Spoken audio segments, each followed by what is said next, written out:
જય માતાજી મિત્રો, જય વિહતમાં. તો ફરીથી આપણા નવા બ્લોગમાં તમારું હાર્દિક સ્વાગત કરું છું. તો શું મિત્રો, તમે પણ હાથ પગ કાળા થઈ ગયા છે, તમારું મોં કાળું થઈ ગયું છે, દિવસે દિવસે મોઢા પર ડાઘ પડી જતા હોય, ખીલ થઈ જતા હોય, અને તમે ગમે એટલા પાર્લરમાં પૈસા ખર્ચ કર્યા હોય, પરસાયનું પાણી કરી નાખ્યું હોય, તોય તમારો ચહેરો એકદમ ગોરો ના થયો હોય, તમારા હાથ પગ કાળા રહેતા હોય, તમે પાર્લરમાં જઈને હાથ પગે પણ ફેસ વોશ કરાવો છો, તમારા હાથ ધોવડાવો છો, તમે જો વારા ઘડીએ પાર્લરમાં જઈ અને તમારો સમય બરબાદ કરો છો, તમારા પૈસાનું પાણી કરી નાખો છો. પણ હવે તમારા અત્યાર સુધીના જો તમે પૈસા ખર્ચ કર્યા હશે ને, પણ આ વિડીયો જોશો ને તો તમારા પાર્લરમાં ગયેલા ખર્ચો થયો હશે ને એ બધો જ બચી જશે. પણ તમારે વિડીયો પૂરેપૂરો જોવો પડશે. વિડીયો સ્ટેપ બાય સ્ટેપ જોશો તો ખબર પડશે. જો વિડીયો અધૂરો મૂકી દેશો તો તમને ખબર નહીં પડે કે પાર્લરમાં પૈસા ખર્ચ થયા છે, એને બચાવવાના કેવી રીત છે. તો વિડીયો અધૂરો મૂકતા ના, વિડીયો પૂરેપૂરો જોજો કે આપણે ઘરમાં જ રહેલી વસ્તુથી આજે આપણે રેમેડી બનાવવાની છે.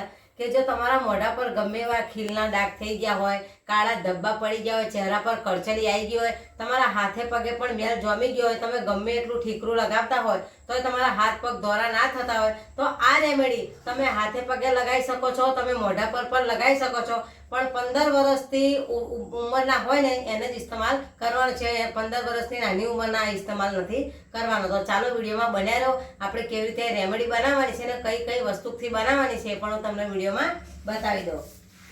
તો અહીંયા મેં લઈ લીધું છે 1 રૂપિયાનું શેમ્પુ. આ માત્ર એક શેમ્પુ તમારો ચહેરો ચૂટકી ભરમાં ગોરો કરી નાખશે. તમારા હાથે પગે જો કાળા ડાઘ થઈ ગયા હોય ને મેલ જામી ગયો હોય અને એકદમ કદરૂપા હાથ પગ રહેતા હોય, મોઢું રહેતું હોય ને, તો ચૂટકી ભરમાં એ બધું જ મેલ હટાવી દેશે અને હાથ પગનું મોઢું તમારું ગોરું કરી નાખશે. તો તમે હવે પાર્લરમાં જવાના ખર્ચાથી બચી શકતો. ચાલો આપ મારી સાથે વિડીયોમાં બન્યા રહો કે આ રેમેડી આપણે કેવી રીતે બનાવવાની છે અને આની અંદર કઈ કઈ વસ્તુ જવાની છે એ પણ હું તમને બતાવી દઉં. અને આની અંદર કોઈ કેમિકલ નથી. બધા પૂછે છે કે કોઈ પણ શેમ્પુ ઇસ્તેમાલ કરી શકીએ, પણ જો તમારે ચહેરા પર લગાવવું હોય તો આપણે રૂપિયાવાળું કિની પ્લસ શેમ્પુ લીધું છે, એની અંદર કેમિકલ ઓછું આવશે, એટલે આ જ શેમ્પૂનો તમારે ઇસ્તેમાલ કરવાનો છે.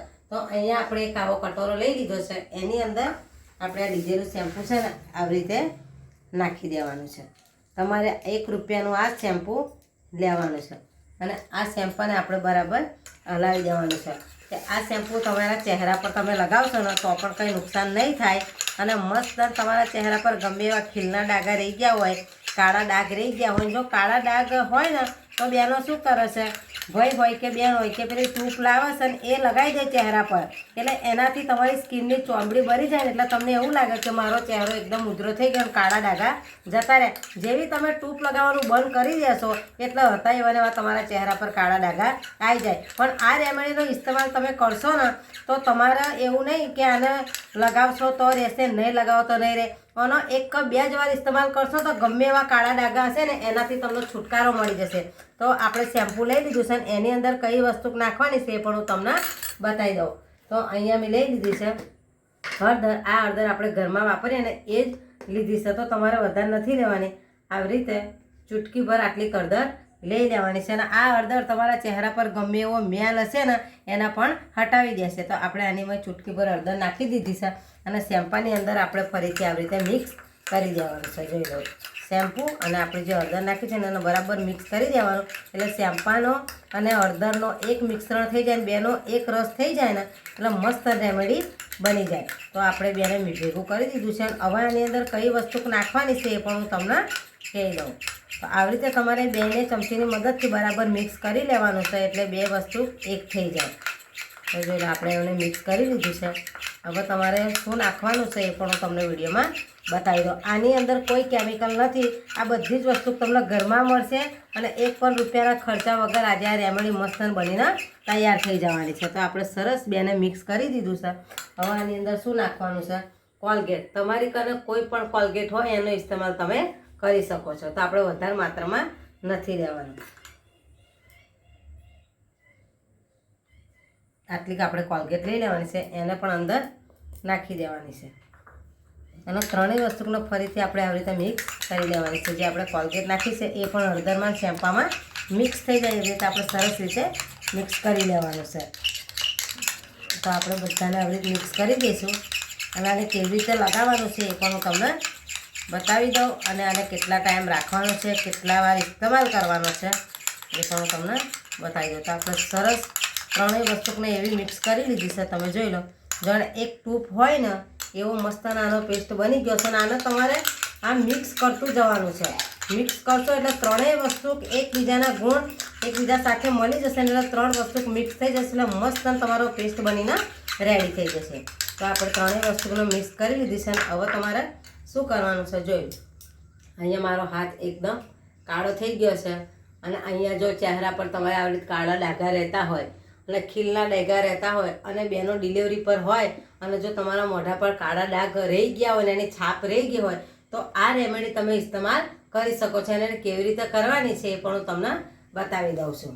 તો જોઈ લો, આપણે આને તમારે જો ડાઘા રહી ગયા હોય તો તમારે આવી રીતે ચહેરા પર માલિશ કરવાનું છે. જે તમારા કાળા ડાઘ હોય ને એની અંદર આ પેસ્ટ અંદર જઈને એનો રસ તમારા ચહેરામાં ઉતરશે ને, જે આપણે શેમ્પૂ લીધું છે, હળદર અને કોલગેટ, આવી રીતે તમારે માલિશ કરવાની છે. તમારે ઉપર લગાવી છોડી દેવાનું નથી. આવી રીતે તમારે બરાબર એને માલિશ કરી દેવાની છે. એટલે આનો રસ આ ચહેરામાં જશે ને એટલે ગમે એવા ખીલના ડાઘ રહી જતા હોય કે મોઢા પર કાળા ડાઘ રહી ગયા, તમારો ચહેરો કાળો રહેતો હોય અને દિવસે ને દિવસે કાળો કદરૂપો રહેતો હોય તો તમારે આવી રીતે એની માલિશ કરી લેવાની છે. આખા ચહેરા પર તમારે લગાવી લેવાનું. અને જે આપણે શેમ્પૂ નાખ્યું છે એનાથી તમારે જો આ ચહેરા પર વધારાની રૂંવાટી રહેતી હશે એ પણ ગાયબ થઈ જશે. તો આપણે સરસ આને આવી રીતે આખા ચહેરા પર લગાવી દેવાનું છે. તો આપણે એને મસ્ત રીતે લગાવી દીધું. અને બીજી વાત કે આપણે અંદર શેમ્પૂ નાખ્યું છે અને પેલી કોલગેટ લીધી, એના લીધે તમને સાધારણ આંખમાં બળતરા થશે તો તમારે ચિંતા કરવાની નહીં. તો આપણે મસ્ત આખા ચહેરા પર આ પેસ્ટ લગાવી દીધો છે. આને 10 મિનિટ સારું આપણે સુકાવા દેવાનું છે. મિત્રો આપણે ચહેરા પર જે પેસ્ટ લગાવી તો એ કમ્પ્લીટ મસ્ત 10 મિનિટ થઈ છે અને સુકાઈ જવા આવ્યો છે. અને બીજી વાત કે આપણે કોલગેટ નાખી હતી એનાથી તમને ચહેરા પર બળતરા થાય ને તો તમારે ચિંતા કરવાની નહીં કે આનાથી કશું જ નુકસાન થવાનું નથી અને તમારો ચહેરો એકદમ ગોરો થઈ જશે. તો આપણી 10 મિનિટ થઈ ગઈ છે અને તમારે ચહેરો ઠંડા પાણીએ ધોઈ નાખવાનો છે. તો મારે 10 મિનિટ થઈ ગઈ છે, હવે હું મારો ચહેરો ધોઈ નાખીશ. જોઈ લો, આપણે 10 મિનિટ થઈ ગઈ હતી અને આપણે ચહેરો ધોઈ નાખ્યો છે. જોઈ લો, તમારે એકદમ લીસો અને એકદમ સુંદર એવો મસ્ત ચહેરો થઈ ગયો છે. અને તમારે ચહેરો ઠંડા પાણીએ જ ધોવાનો છે. તો તમારે ચહેરો ધોવો ને એટલે ઠંડા પાણીએ ધોવાનો, તમારે સાબુ કે કોઈ ફેસ વોશનો ઇસ્તેમાલ નથી કરવાનો. તો આપણે મોઢાને લૂછી લેવાનો છે. અને આનો ઇસ્તેમાલ તમારે કેવી રીતે કરવાનો છે કે આ પેસ્ટનો તમારે ઇસ્તેમાલ કરવો હોય તો તમારે અઠવાડિયામાં 2 વારનો ઇસ્તેમાલ કરવાનો છે. તમે એકવાર લગાવીને મૂકી દેશો પછી કહેશો કે મને ચહેરા પરથી ડાઘા નથી જતા, ખીલના ડાઘા નથી જતા. પણ આ રેમેડીને અઠવાડિયામાં 2 વાર, 15 દિવસમાં તમારે 3 થી 4 વાર આનો ઇસ્તેમાલ કરવાનો છે. 100% આ ઘરેલું ઉપચાર છે. આનાથી તમને કોઈ નુકસાન નહીં થાય અને તમારા ચહેરા પર રહેલી ગંદકી હશે એ પણ હટી જશે, કાળા ડાઘા રહેતા હશે એ પણ હટી જશે. અને જો તમને વારા ઘડીએ ખીલ થતા હોય, ફોડીઓ થઈ જતી હોય અને તમે ખીલને ફોડી નાખો, એના કાળા ડાઘા રહી જતા હોય તો આ પેસ્ટથી તમને 100% બધું જ મટી જશે. તમારો ચહેરો એકદમ દૂધના ઉકાળા જેવો થઈ જશે. તો આવા જ વિડીયો જોવા માટે મારી ચેનલને સબસ્ક્રાઈબ કરજો, સપોર્ટ કરજો. ફરીથી મળીશું એક નવા વિડીયો સાથે. ત્યાં સુધી બધાને જય માતાજી, જય વિહોતમાને, બાય બાય.